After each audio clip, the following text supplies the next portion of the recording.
Kia ora, Helen Brahms here coming to you live from Claremont, Florida. I am still in Claremont, but I am at a new campground today.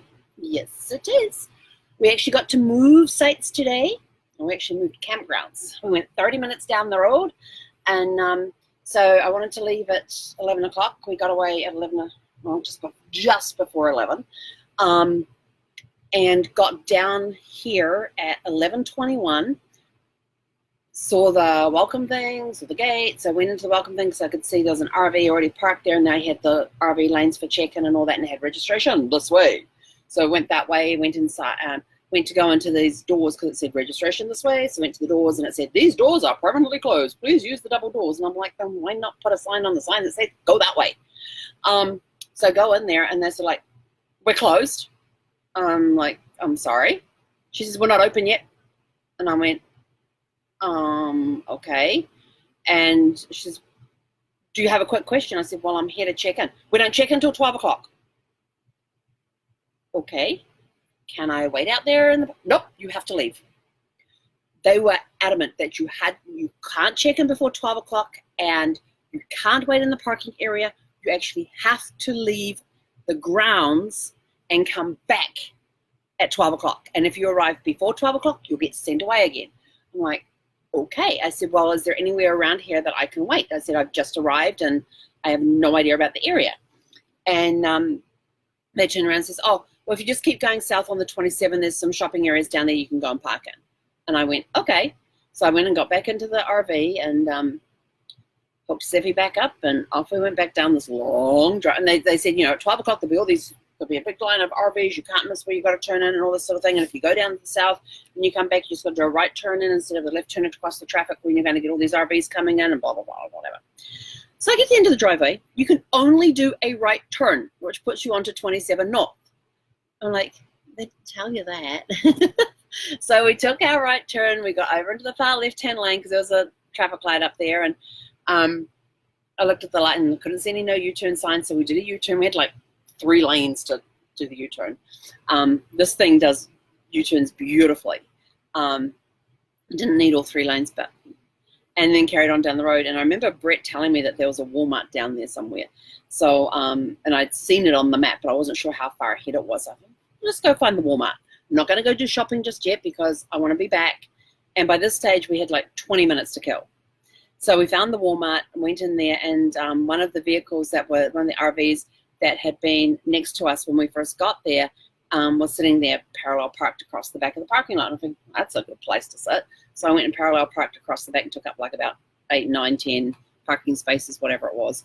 But I was surprised the Walmart parking lot wasn't even half full.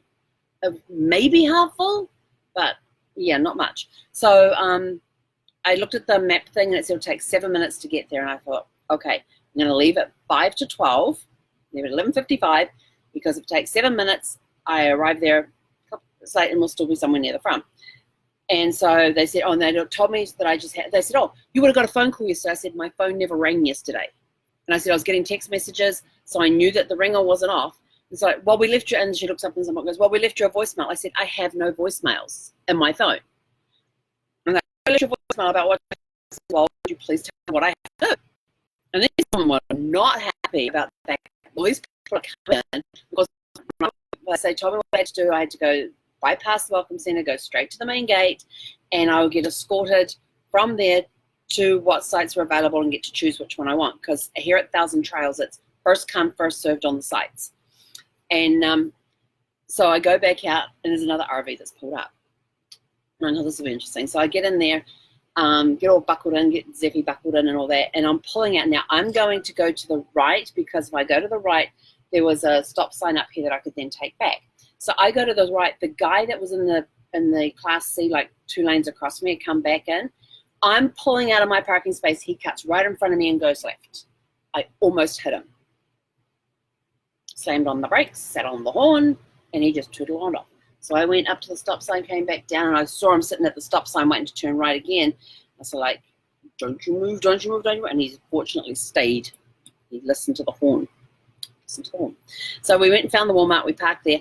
And then I was getting ready to move again, and the RV behind me started pulling out at like about a minute before me. I figured, I'll just follow them. So I just followed them all the way back down to the campground. We got here. There was like about the one in front of me, there was about 4 RVs in front of me. So I thought, well, that's not too bad. And of course, when I come from this direction, I now see the LED which says check-in 12 noon, strictly enforced. You don't see it when you're doing a left-hand turn into the driveway. You don't see that. It's up here where you can't see it. But coming this way, when you're coming towards and you're going to do the right turn, it's right there, smack bang in front of your face. And I thought, they need to fix their sign, because if you're doing that left turn into the driveway, you cannot see that because of the angle it's on, and also how high it is too. So I thought, well, that's interesting. So everybody who turns left is going to see that. Not see that, but everybody who turns right will, and someone will push it. And so it's all very interesting how things work. It's the first time I have ever been told at a campground to come back at check-in time. First time. And this is my 38th or 39th campground. And it's the first time that I've been told to come back at check-in time. So it was kind of interesting. So I pull up there, get my little parking thing with my little departure date on, because everybody has in their window your departure date's on there, your last name's on there, in fact your first and last name's on there, and then it had a little 6 written on it, and I thought, well, that's cool. And so I had to then follow the other RV down this park by the pool area, and park there by the pool area, and somebody would then escort me to one of the available sites. So as they came in, somebody calls out 5, and I thought, 5, what's 5? I looked at, oh, yeah, that's right, 6. That'll be what the 6 is written on here for. Make connections. We're doing good. So then the next one came in, said 6. I went, yep. Had my window open, could yell out. So I pull up forward, and he shows me, he says, and he saw Zephy by the stage was sitting up on the dashboard. And once we're in the campground, I usually unbuckle her, and she can go up on the dashboard. I unbuckle, this is what I did. So this is how I found out Zephy is not invisible. This is why it says, no, Zephy, you are not invisible. That's why it says it in the description. So when we're at the gate, I let her off her lead. She jumps up to the dashboard, comes across in front of me so she could try to get to the person outside. I said, no, get back over there. Well, when it comes time to leave, I says, come on, back over here. Come on. And so she turns to go there, and then she just stands there right across her body. Perfect blockage. I can't see a thing in front of me, and there's RVs lining up behind me. And I'm like, yes, Zephy. And so I'm like inching forward, looking underneath her belly, between her belly and the dash, and like pulling it forward a little bit so the next person can, and I just reach over, pick her up, put her down, and said, no getting up on the dashboard. And off we went. We went down to the pool area. They had this big area where you pull in, and then and the guy saw Zephy, because by the stage she was back up on the dash, but she was laying down in the area that she was allowed to be in. And you're only doing this limit was 1 3/4 at one point, and then at the next point it's 10. He obviously saw Zephy in the front there, because he said, okay, over in section A, I have these ones, this one's, and this one. I said, well, that one there looks like a good one. It was right on the end. It was on a corner. We got here. It's a huge site. It's huge. And it has just a very asphalt piece to park sparkles on. And so straight down the middle. So he said, well, this do? I said, perfect. Everything looked level, looked okay. So I backed sparkles in smack bang in the middle of the asphalt pad that's here, and went out, checked everything. Everything's looking good. Didn't need my leveling blocks. So I put the feet down, got the sides out, got everything hooked up. And by that stage, we needed to get everything hooked up. It was hot and humid. And I need to get the AC on. And inside here, it was 80 degrees. So we got everything hooked up and turned on and all of that. And let Brett know that I was now here, because he said he would come over to drop the car off. And so I had time to have lunch. We went, and then Zephy and I went for a walk. We just did around one of the blocks here. And we're walking back up the street, and these 2 sandhill cranes just gracefully move across the street in front of us. And Zephy's sort of like, ooh, what are you guys? And then they get across the road, and then they start doing their clack, clack, clacky noise. And Zephy's sort of like, huh, and starts sniffing on the ground as we walk on by. That was our interaction with the cranes. You know, they're all about 10 feet away from us.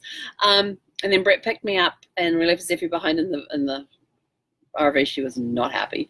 But I went and dropped Brett off back at his place, and on the way I stopped at Publix and their parking lot wasn't too bad. Went in there, was able to get fresh fruit, fresh vegetables. The only thing I get from a supermarket is RV toilet paper because supermarkets don't carry it. We can't have the regular toilet paper stuff, but they had no toilet paper anyway.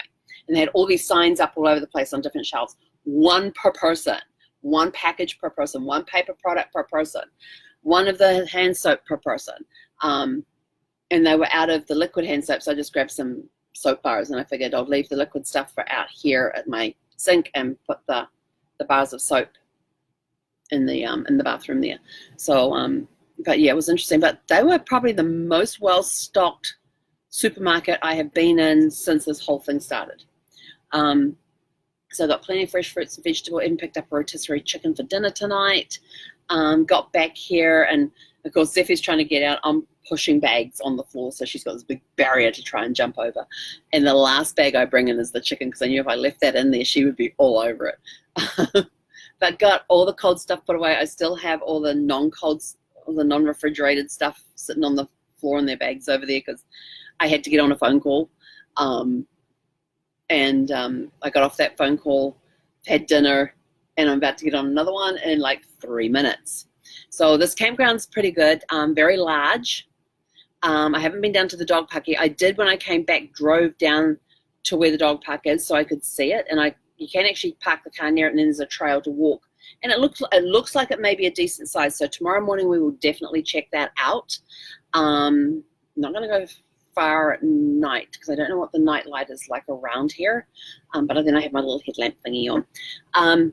So how did you do with today's challenges? So our mindset was being open to things.